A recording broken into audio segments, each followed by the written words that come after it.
अस्सलाम वालेकुम everyone. I hope so all of you will be fine. मैंने आपके साथ अपने पिछले वीडियो में जो है एंग्लो सैक्सन पीरियड के बारे में बताया था आप लोगों को, और मेरी आज की वीडियो ने आप लोगों को मिडल इंग्लिश और जिसे एंग्लो नॉर्मन पीरियड भी कहते हैं इसके बारे में गाइड करूँगी। और ये जो है ये पीरियड एंग्लो नॉर्मन पीरियड 1100 से लेकर 1500 तक जाता है।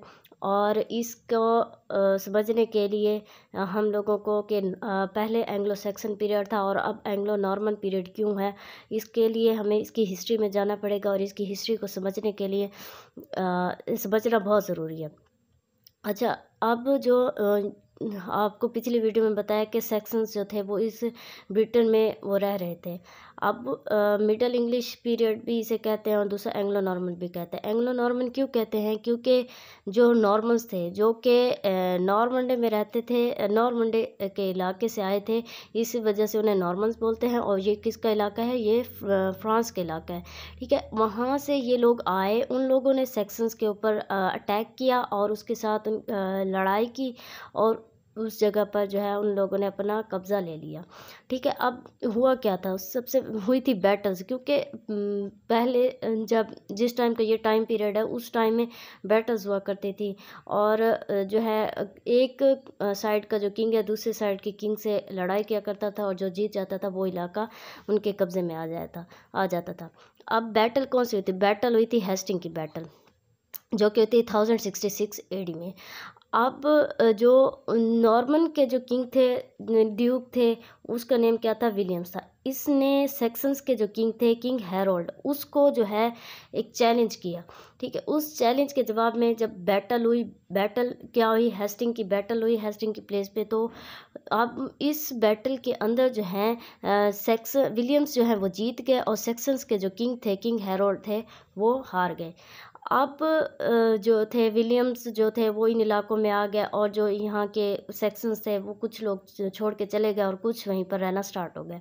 अब जो विलियम थे उन लोगों ने तो एंग्लो सेक्शंस को जो है डिफीट कर दिया, उन लोगों को, उनके किंग को जब हरा दिया तो एक न्यू इरा का स्टार्ट हुआ। क्योंकि गवर्नमेंट जो थी वो किसके पास चली गई थी? गवर्नमेंट जो है वो चेंज हो गई थी, नॉर्मन्स के पास चली गई थी। अब जब ये नॉर्मन्स आए इन एरियाज़ में तो इसको जो है यहाँ पर काफ़ी चेंजेस होना स्टार्ट हो गई, लिटरेचर के अंदर, पॉलिटिक्स के अंदर, सोसाइटी के अंदर, ईच एंड एवरीथिंग के अंदर जो है इस इरा के अंदर जो है वो चेंजेस आना स्टार्ट हो गए। क्योंकि लोग भी चेंज हो गए थे, गवर्नमेंट चेंज हो गई थी, इसलिए फिर जो है चेंजेस आना स्टार्ट हो गई थी। सबसे बड़ी चेंज जो आई थी और सबसे बड़ा जो प्रॉब्लम था और जो कह लें सबसे बड़ी जो चीज़ है वो लिटरेचर में लैंग्वेज है। ठीक है, और अब हम लोग पढ़ रहे हैं इंग्लिश लिटरेचर। इंग्लिश लिटरेचर के अंदर उसी की हिस्ट्री के अंदर के लैंग्वेजेस, अब जब ये फ्रांस से आए नॉर्मन्स, तो इन लोगों की लैंग्वेज फ्रेंच थी। अब जाहिर बात है यहाँ पर चेंज का होना था, क्योंकि डिफरेंट टाइप्स के पीपल, मतलब कि वो इटालियन, फ्रेंच पीपल, जो नॉर्मन कहलाते हैं, और इंग्लिश पीपल जो थे वो यहाँ पर इकट्ठे रहना स्टार्ट हो गए। तो लैंग्वेज में भी चेंजेस आना स्टार्ट हो गए। अब क्या थी? वहाँ की जो मेजर लैंग्वेजेस थी वो तो लैटिन और फ्रेंच थी। अब यहाँ पर ये आपके सामने मैंने एक ग्राफ बनाया है ताकि आप लोगों को समझ आ सके कि उस टाइम की लैंग्वेजेस कितनी थी और कितने पार्ट्स पे डिवाइड थी। मेजर लैंग्वेज क्या थी? लैटिन थी 29%, और फ्रेंच लैंग्वेज जो थी वो भी 29% थी।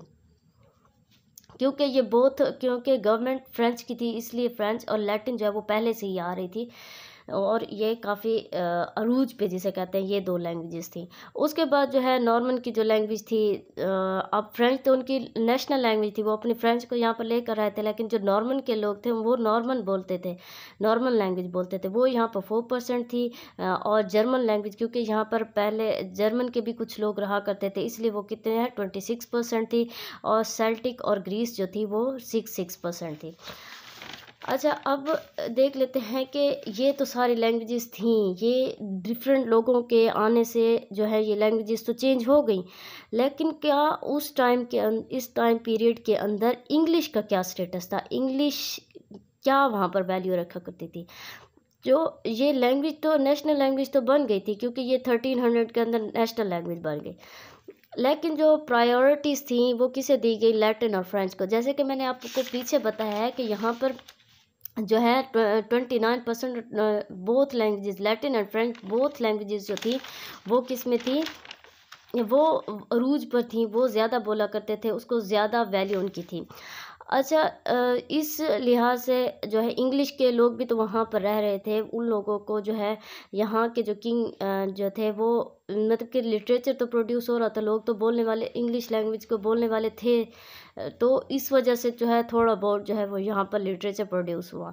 अब ये क्या हुआ कि फ्रेंच लैंग्वेज और जब ओल्ड इंग्लिश जो है, इसका क्या है कि ये इसने मिडल इंग्लिश बनाई। मिडल इंग्लिश कैसे कि जो गवर्नमेंट थी वो फ्रेंच की थी, और जो ओल्ड इंग्लिश बोला करते थे वो कॉमन लोग बोला करते, कॉमन पीपल बोला करते थे। अब फ्रेंच गवर्नमेंट क्या चाहती थी कि फ्रेंच लैंग्वेज बढ़े, ताकि उनकी यहाँ पर जो है फ्रेंच जो है गवर्नमेंट और फ्रेंच की जो कल्चर थे वो यहाँ पर आ जाए। और जो ओल्ड इंग्लिश लोग थे वो वहाँ पर पहले मौजूद थे, तो वो क्या थे, वो कॉमन मतलब कि पीपल थे, वो ओल्ड इंग्लिश बोला करते थे। इन दोनों के फ्यूजन से जो है वो एक जो बनी वो मिडल इंग्लिश बनी, जिसके अंदर जो है लिटरेचर प्रोड्यूस हुआ, लोगों ने लिखना शुरू किया, तो वो क्या कहलाता है, मिडल इंग्लिश कहलाता है। मिडल इंग्लिश इसीलिए बोलते हैं क्योंकि ये बोथ लैंग्वेजेस जो हैं और डिफरेंट लैंग्वेजेस का थोड़ा बहुत जब फ्यूजन हुआ तो वो फिर मिडल इंग्लिश बन गए। अच्छा, अब जो चेंजेस आ रहे थे क्योंकि न्यू गवर्नमेंट थी, तो यहाँ पर जो है उन लोगों ने ना अपनी चेंजेस स्टार्ट कर दी। क्या स्कूल्स भी इसी टाइम पीरियड में ओपन हुए, कॉलेजेस भी इसी टाइम पीरियड में हुए। दो इम्पोर्टेंट और मोस्ट फेमस यूनिवर्सिटीज़ जो है, कैम्ब्रिज यूनिवर्सिटी हो गई, ऑक्सफोर्ड यूनिवर्सिटी हो गई, वो भी इसी टाइम पीरियड के अंदर स्टार्ट हुई। इन्हीं नॉर्मन्स ने है ये यूनिवर्सिटीज़ को स्टार्ट किया, स्कूल्स कॉलेजेस को, और इंग्लैंड के अंदर, ठीक है। फिर नॉर्मन ने जो है ज़ाहिर बात है कि जब एक कल्चर के लोग दूसरे कल्चर के लोग के ऊपर अटैक करते थे लोगों के ऊपर, तो वो चाहते थे कि उनका कल्चर वहाँ पर आए, तो इसलिए उन लोगों ने नॉर्मन्स ने जो है वो सेक्शंस की हिस्ट्री को, उनकी चीज़ों को जो है डिमोलिश करना स्टार्ट कर दिया, ताकि उनका जो है लिटरेचर और उनकी जो कल्चर है वो बढ़े चढ़े और उनका जो है हिस्ट्री सब कुछ ख़त्म हो जाए। उसके बाद जो है इसके रिएक्शन में जो है लोगों ने डिफरेंट लैंग्वेजेस को अडॉप्ट किया, जिसमें लैटिन आ गई, फ्रेंच, ग्रीक और इंग्लिश लैंग्वेज आ गई, जर्मन आ गई। तो ये जो लोग थे मतलब कि डिफरेंट टाइप्स के, क्योंकि उस वक्त समझ नहीं आ रहा था कि ये पीरियड कैसे मतलब कि लोग कौन सी लैंग्वेज को अपनाएं।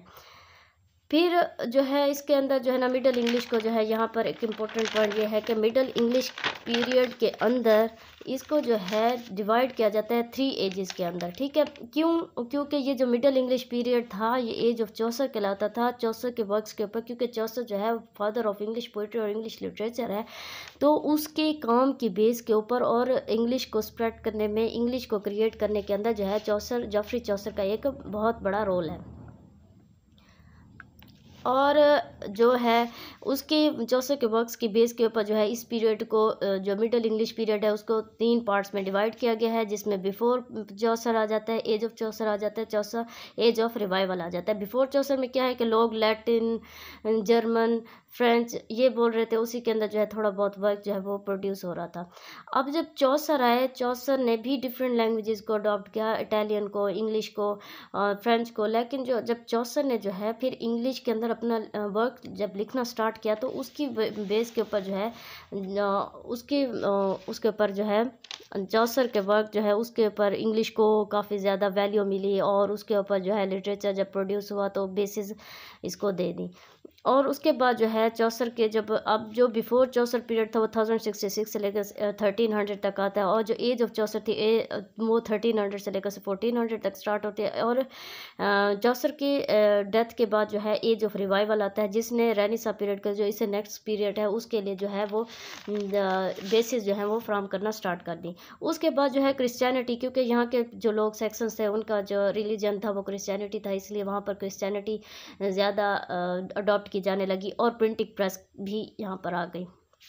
अच्छा, अब क्या था लिटरेचर जब यहाँ पर आया, लिटरेचर का यहाँ पर क्या है कि जो यहाँ के लोग थे, जो ऑथर्स थे, वो क्या लिख रहे थे, वो डिफरेंट लैंग्वेजेस से इन्फ्लुएंस होकर अपना जो है लिटरेचर लिख रहे थे, जिसके अंदर इटालियन आ गई, ग्रीक आ गई, फ्रेंच आ गई, लैटिन, इंग्लिश, ठीक है। इंग्लिश थोड़ा बाद में, लेकिन स्टार्ट में ये सारी लैंग्वेजेस आ रही थी और इनसे राइटर्स जो है वो इन्फ्लुएंस होकर अपना काम लिख रहे थे। अब जो मेजर जो स्टाइल्स थे जिसके अंदर जो है लिटरेचर प्रोड्यूस किया जा रहा था, वो सबसे पहले पोइट्री आता है, प्लेज आता है, प्रोज आता है, और ये जो है ये 3 स्टाइल्स जो थे वो अप जा रहे थे। और सबसे जो अप वर्क जा रहा था वो था पोइट्री। पोइट्री जो था वो वहाँ उस टाइम पीरियड का मेन genre था। और जो प्रोज़ है, प्रोज़ जो है उसने इंग्लिश के अंदर यहाँ पर अपनी स्ट्रॉन्ग फाउंडेशंस बनाई, स्ट्रॉन्ग अपना एक वैल्यू बनाना स्टार्ट कर दिया, और उस टाइम पर प्रोज अच्छा खासा प्रोड्यूस होना स्टार्ट हो गया। और जो इंग्लिश जो है उसने अपनी एक अच्छी खासी जो है वो प्लेस बना ली थी, अच्छी खासी जगह बना ली थी वहाँ पर। ओल्ड इंग्लिश जो थी उनके स्पेलिंग के ज़रिए से और लोगों के बोल चाल की वजह से जो है ये इंग्लिश जो है काफ़ी ज़्यादा स्प्रेड होना स्टार्ट हो गई। और जो है ड्रामा ने भी, जो ड्रामा थे वो 2 टाइप्स के लिखे जाते थे, एक मिस्ट्री प्ले थे, दूसरे मोरालिटी प्लेस थे। ये 2 प्लेस जो हैं ये इस टाइम में पॉपुलर हुए, और यहाँ पर ड्रामा का भी मतलब कि अच्छा खासा स्टार्ट हुआ। और जो राइटर थे उस एज के, वो जो है जो पिछले राइटर्स थे, जो इटालियन हो गए, फ्रेंच के जो पोइट्स थे जैसे डांटे हो गए, पेट्रार्क और बोccaccio जो थे, वो इम्पोर्टेंट राइटर थे और इनसे इन्फ्लुएंस होकर उस एज के जो राइटर्स थे वो लिख रहे थे। अब जो इनके मेन थीम्स थे जिसके ऊपर पोइट्री और जो लिटरेचर जो है वो प्रोड्यूस किया जा रहा था, वो लव है, चिवलरी हो गई जिसमें ब्रेवनेस, फेयरलेसनेस आ जाता है, ठीक है। और उसके बाद रिलीजन जैसे कि सरमन्स हो गए, और उसके अलावा जो है बाइबल और जो विर्चूज़ थी उसके बेस के ऊपर जो है वो वर्क पे जो है लिखे जाने लगे। ये 3 मेन जो सब्जेक्ट मैटर्स है इस पीरियड टाइम पीरियड के, उसके ऊपर जो है वर्क लिखा गया। अच्छा, उसके बाद जो है आते हैं इसकी करैक्टरिस्टिक्स कि किस बेस के इस एज के जो है करैक्टरिस्टिक, किसी भी एज को, किसी भी हिस्ट्री की एज को समझने के लिए जो है वो उस एज की करैक्टरिस्टिक को समझना बहुत ज़रूरत है, क्योंकि उसका लिटरेचर के ऊपर अच्छा खासा असर होता है। अब ह्यूमैनिटेरियन क्या था कि लोगों की इंसानियत को फ़रोग देना स्टार्ट हो गए, और जो nature, bring nature to poetry, जो नेचर थी, नेचर को जो है वो पोइट्री के अंदर लाया जा रहा था। एक नया आगाज़ हो गया कि पहले लोग रिलीजन और ब्रेवरी और हीरोइज्म पे लिखा करते थे, लेकिन अब जो है थोड़ा सा चेंज आया। वो क्या था, नेचर को लोगों ने जो है वो पोइट्री में, और जो ऑथर्स थे उन्होंने पोइट्री के अंदर लिखना स्टार्ट कर दिया। रोमांस हो गया, और वाइज माइंड्स हो गए, फेयरलेसनेस हो गई, गॉड गिफ्टेड, ये समझते थे उस टाइम पीरियड के लोग, समझते थे कि पोइट्री गॉड गिफ्टेड है। और उसके अलावा जो poetry close to real life, जो रियल लाइफ के करीब था, जैसे कि अब चौसर की पोइट्री हो गई, और ये जो विलियम लैंगलैंड की हो गई पोइट्री, और उसके अलावा गॉवर की हो गई। तो ये जो थी जॉन गॉवर की पोइट्री हो गई, ये उस टाइम पीरियड के लोग जो थे, जो रियल लाइफ में जो कुछ चल रहा होता था लाइफ के अंदर, उसी के ऊपर पोइट्री लिखा करते थे। उनके सब्जेक्ट मैटर तकरीबन जो है वो रियल लाइफ से होते थे, और हीरोइज़म के ऊपर और कॉमन मैन के ऊपर। इस वक्त टाइम के लोग जो थे वो काफ़ी स्मार्ट होना स्टार्ट हो गए, रीज़न के ऊपर उन लोगों ने काफ़ी बिलीव करना स्टार्ट कर दिया। उसके बाद आते हैं इस एज के इम्पोर्टेंट राइटर्स और उनके वर्क। सबसे पहले आते हैं विलियम लैंगलैंड, जो कि 1332 से लेकर उनका टाइम पीरियड 1386 तक आता है। और उसने विलियम लैंगलैंड ने जो इम्पोर्टेंट वर्क जो लिखा वो स्टायर के ऊपर लिखा था, क्योंकि वो रियल लाइफ थे और लोगों के ऊपर जो है वो अपनी सोसाइटी के ऊपर जो है स्टायर क्या करते थे। स्टायर क्या होता है, अपनी सोसाइटी के ऊपर तनकीद करना, मजाक के ज़रिए से, ह्यूमर के ज़रिए से जो है अपनी सोसाइटी के अंदर जो खामियां पाई जाती थी उसको बयान करना। उन्होंने ह्यूमर के ज़रिए से अपने जो करप्ट सोसाइटी थी उसको दिखाने की कोशिश की। उनका जो एक अहम जो इम्पोर्टेंट वर्क समझा जाता है, a vision of prior to the ploughman है, वो इम्पोर्टेंट वर्क समझा जाता है स्टायर के लिहाज से। अब दूसरे जो हमारे राइटर्स आ जाते हैं वो जॉन गॉवर है। जॉन गॉवर को चौसर के इक्वल लिया जाता है, क्योंकि इनकी भी एक अच्छी खासी कंट्रीब्यूशन है लिटरेचर के अंदर, इंग्लिश लिटरेचर के अंदर, क्योंकि इन्होंने प्लेस के ऊपर लिखा, और जॉफ्री चौसर ने जो है इंग्लिश पोइट्री के ऊपर लिखा। और इनके जो मोरालिटी प्लेस थे, और उन्होंने अपने प्लेस के ज़रिए से, मोरालिटी प्लेस के ज़रिए से अपनी सोसाइटी के ऊपर स्टायर करना और उनको लिखना स्टार्ट कर दिया। और इनका जो इम्पोर्टेंट वर्क है वो कन्फेशन एमनिटीज़ है। और जॉफ्री चौसर की वर्क्स के ऊपर इन्होंने इंग्लिश की बेस दी, इंग्लिश लैंग्वेज के ऊपर काफ़ी लिखा। इनको और इनको जो है इनका जो टाइम पीरियड है, इनको फादर ऑफ इंग्लिश पोइट्री भी कहते हैं।